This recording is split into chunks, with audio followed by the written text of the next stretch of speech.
Superpedret patrocina les notícies. I recordi, cada setmana vals de descompte amb les seves seccions estrella. Superpedret, per la seva millor compra.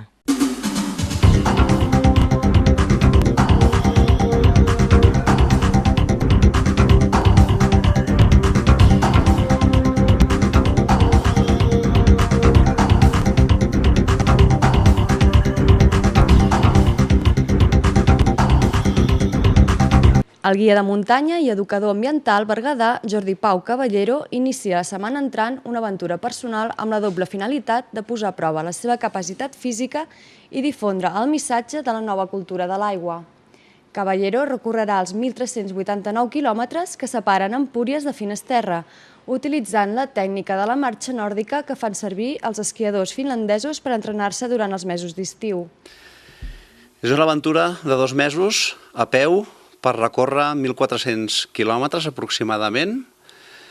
Per què vaig escollir Empúries i no Cap de Creus? Doncs perquè Empúries és el lloc d'entrada de la cultura clàssica a la península Ibèrica. És un lloc que és molt maco, Sant Martí d'Empúries, per veure la sortida del sol a Orient.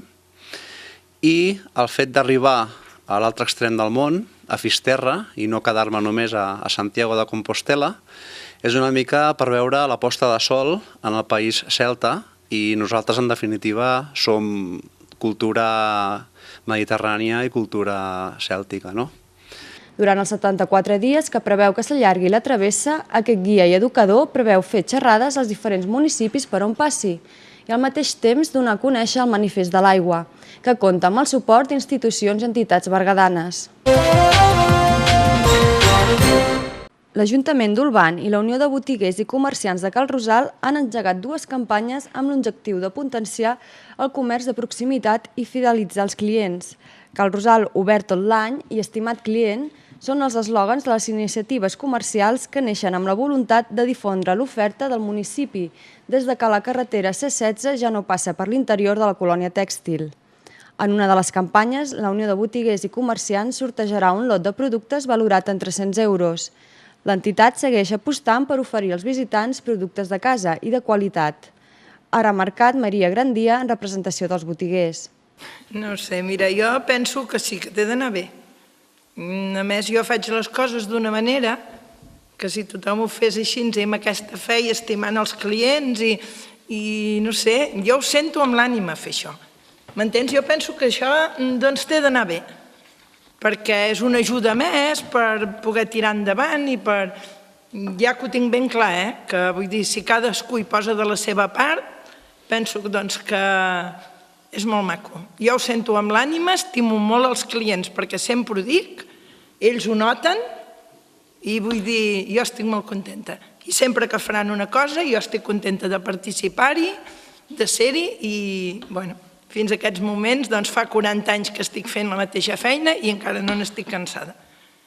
Cal Rosal, obert tot l'any, té com a objectiu difondre l'oferta comercial de Cal Rosal i Olvan i informar de l'amplitud d'horaris dels establiments. La campanya s'adreça als habitants del Baix Berguedà, als turistes i visitants de caps de setmana i posa èmfasi en el fet que els establiments estan oberts als migdies i els dies festius. Ho ha explicat l'alcaldessa d'Olvan, Judit Carreras. Que a nivell de comerç, en el municipi Cal Rosal concretament, ens plantejàvem una situació, diguem-ne, amb una certa dificultat, perquè arrel de l'entrada en funcionament de la nova carretera desdoblada, doncs el trànsit de vehicles ja no passava pel mig del nucli i això havia tingut un impacte negatiu.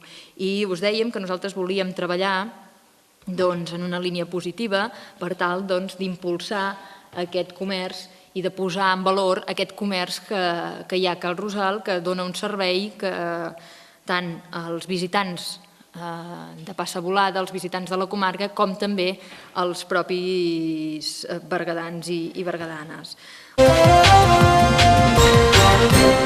La Torre de l'Amo de Viladomiu Nou va acollir la presentació del llibre Cuina mil·lenària Berguedà, la muntanya, la tradició, la taula, impulsat per al Consell Comarcal del Berguedà, l'Associació d'Hostaleria i Turisme del Berguedà i Arola Editors.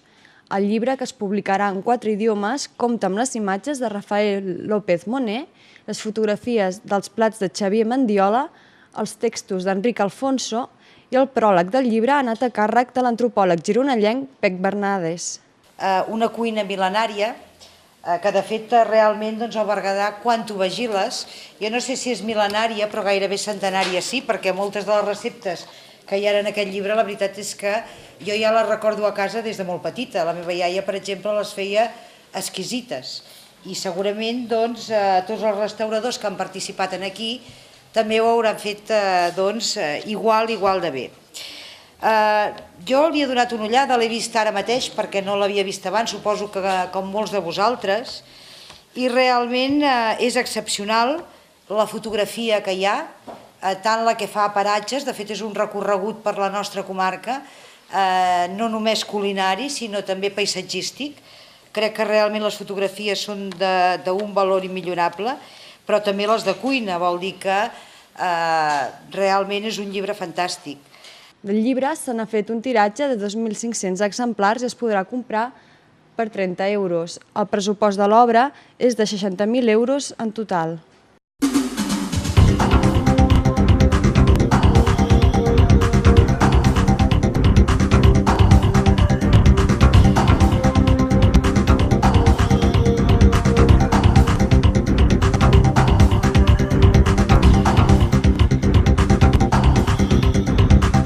Superpedret patrocina les notícies. I recordi, cada setmana vals de descompte amb les seves seccions estrella. Superpedret, per la seva millor compra.